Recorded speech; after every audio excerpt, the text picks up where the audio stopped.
بسم اللہ الرحمن الرحیم۔ دوستو، میرا نام ہے انوار اور آپ دیکھ رہے ہیں ہمارا یہ چینل، جہاں تعریف کو نفرت کے لیے نہیں بلکہ سچ، شعور اور انسانیت کو زندہ رکھنے کے لیے بیان کیا جاتا ہے۔ ویڈیو شروع کرنے سے پہلے ایک گزارش: اگر آپ اپنے دیش کی مٹی سے محبت رکھتے ہیں، اگر آپ شہیدوں کی قربانیوں کو سلام پیش کرنا چاہتے ہیں تو اس ویڈیو کو آخر تک دیکھیے، چینل کو سبسکرائب کیجئے اور اس پیغام کو زیادہ سے زیادہ لوگوں تک پھیلائیے۔ دوستو، پارٹ 1 میں آپ کو وہ ہندوستان جب ہم آزاد تھے، یہ وہ ہندوستان تھا جسے دنیا سونے کی چڑیا کے نام سے پکارتی تھی۔ کھیت ہرے بھرے تھے، بازار آباد تھے، ہندو، مسلم، سکھ، عیسائی سب بھائی تھے، سب امن سے رہتے، ہنر مندوں کے ہاتھ سونے اگلتے تھے۔ ہماری تہذیب، ہماری زبانیں، ہماری خودداری سب زندہ تھی، مگر سمندر پار سے کچھ لوگ آئے، دوستی اور تجارت کے نام پر۔ تو دوستو، سن 1600 کے قریب British East India company Hindustan پہنچی۔ شروعات میں وہ کپڑا، مسالے اور چائے کا بیوپار کرنے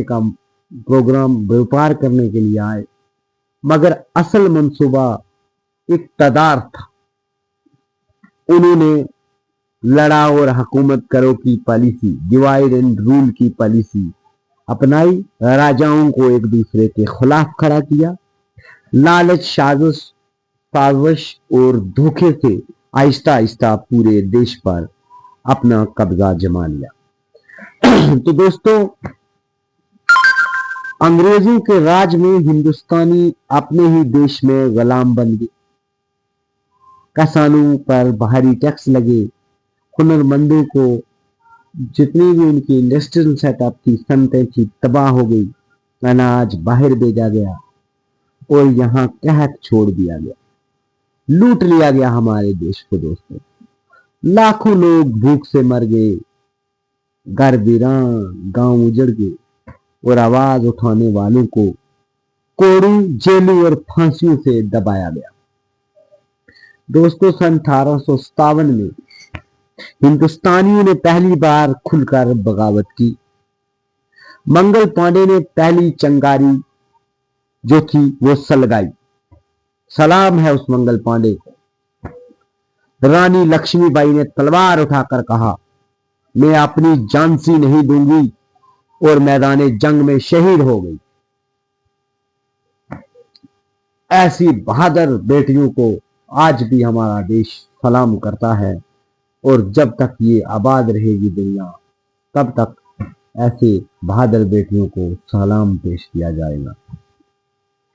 دوستو، گاؤں کے گاؤں جلا دیے گئے، مگر حوصلے نہ جلے، ہندوستانیوں کے حوصلے نہ جلے۔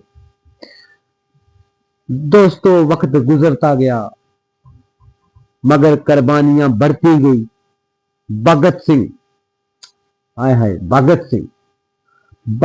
سنگھ صاحب نے، جنہوں نے مسکرا کر پھانسی قبول کی، سکھ دیو صاحب جنہوں نے نظریہ قربان کیا مگر سر نہیں جھکایا، راج گرو جنہوں نے ظلم کے سینے پر گولی ماری، اشفاق اللہ خان جنہوں نے ہنستے ہوئے جان دی۔ دوستو، رام پرساد بسمل صاحب جن کی شاعری بھی انقلاب، ہر پھانسی کا ایک درس گاہ بن گئی، جہاں سے آزادی کا سبق پڑھایا گیا۔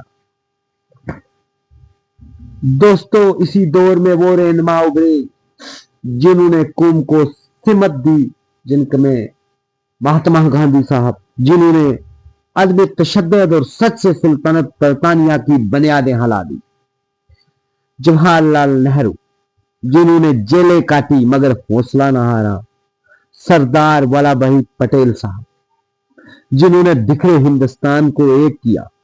تو دوستو، وہی ایک انسان تھا جس کے کارن آج ہمارا دیش اتنا بڑا ہے، اتنی ساری ریاستیں جوڑی گئی ہمارے دیش کی۔ تو یہ سب سے پہلا کام دیش جوڑنے کا